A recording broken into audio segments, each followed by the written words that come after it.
السلام عليكم بيلغيتس nin Soomaalidu in badan maqashay muddo dheerna caalamka looga yaqaanay inuu yahay ninka adduunka ugu taajirsan. Ninkan waxaa lagu magacaabaa William Henry Gates. Wuxuu dhashay 28 Oktoobar 1955. Waana nin u dhashay qaaradda Ameerika. Waana asaasaha shirkadda Microsoft. Waa nin ganacsade Mareykan ah, soo saare software, maalgeliye, qoraa iyo samafale intaba isugu jira. Intuu uu ku jiray 2013 shaqadiisa Microsoft, Gates wuxuu qabtay jogooyinka gudoomiyaha, sarkaalka, madaxweynaha iyo madaxa nashqadeynta software-ka, isagoo sidoo kale ahaa saamileyda ugu weyn ee shakhsiyadeed ilaa May 2014. waxaa loo arkaa inuu ka mid yahay ganacsatada ugu caansan ee kacaankii microkombiyuutarradii 1970 iyo 1980.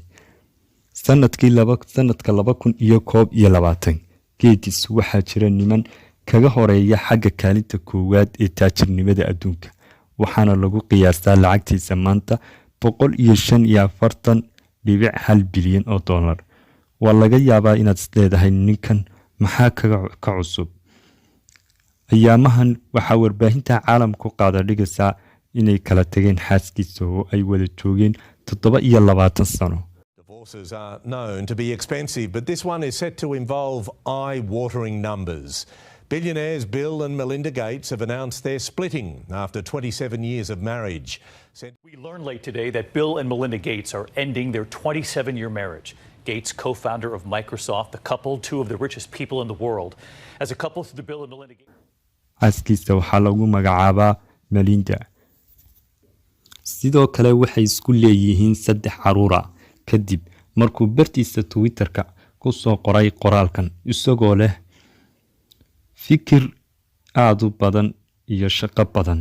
waxaan gaarnay go'aan aanu ku joojinayno guurkeenna 27 sano ee la soo dhaafay. waxaan soo korinay 3 caruur ah oo cajiib ah. waxaan dhisnay asaas ka shaqeeya adduunka oo dhan. sidoo kale si dadko dhan loogu suurto geliyo in ay ku hogaamiyaan nolol caafimaad leh oo wax soo saar leh. waxaan sii wadaynaa inaan wadaagno aaminsanaanta himiladaas. waana sii wadi doonaa shakhsiyadeena wadajirka ah ee asaaska. laakiin mar dambe ma aaminsani inaan si wadajir ah ugu kori karno marxalad dambe ee nolosheena. waxaan codsanaynaa meel iyo asturnaan qoyskeena markii aan bilaabi doono socodsiinta nolosheena cusub.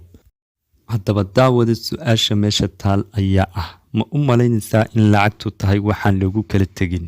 ninkani wuxuu sheegayaa in aanay ku kala tegin xaaskiisa shaqada iyo waxay aaminsan yihiin, laakiinse ay go'aansadeen in ay halkaa ku joojiyaan guurkooda. intaa ayaan jeclaystay in uu mawduuceenu ku joogo. wixii kale xog ku saabsan haddaad jeceshihiin waa in loo wadaagi doonaa, laakiin ha naga ilaabin inaad subscribe noo saarto naguna soo birto. asalaamu calaykum waraxmatullaahi.